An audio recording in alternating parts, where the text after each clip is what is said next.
Mapagpalang araw sa iyo kaibigan. Ngayon po ay dito po ko sa aking manukan na kung saan meron po akong isang klaseng manok o inahin mga kaibigan na kung saan ito ay aking pong pinaparami ngayon. Dahil sa napakagandang performance niya dito. Kaya ito po ang isang napili ko mga kaibigan na aking pong alagaan at pararamihin. At mga kaibigan, isa ito sa mga gusto ng marami na nung aki pong pinakilala ito na manok na ito ay marami pong nagkagusto. Ito mga kaibigan, ito po yung isang lalaki ko din na si Camarines, yung tandang na Camarines. At itong aki pong inahin na kung saan mga kaibigan ay ang blood po dito ay white basilan mga kaibigan, na kung saan aki pong kinukross ito ng native chicken mga kaibigan na, pero kung aki po inyo napapansin ay malaking klase pong manok yung ating inahin. At nasa kulang-kulang 3 kilo mga kaibigan.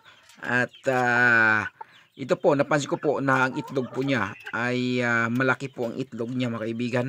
Nakapagpisa na po to ng sisiw, nakapagsisiw na po yan. Kaya next po i-breed po natin, at ito po yung ating gagamitin na breeder, tandang makibigan, ang native po ng Bicol o ang tinatawag na Camarines mga kaibigan.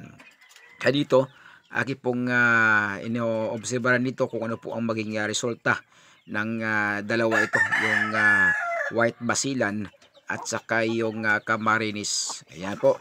At dahil malaking inahin po ito mga kaibigan, isa na rin ito sa ating pong ginagamit para po sa ating pong pang ulam. Meat type ko po. Meat type po ito mga kaibigan. Kaya ito po yung nagustuhan ko dahil po sa sarap ng lasa po nila. Sarap po ng sabaw nito. At saka yung kahit anong klaseng luto mga kaibigan, masarap po. Kaya dahil po native po sila. Kaya ito po mga kaibigan ay ating pong ating paparamihin ito.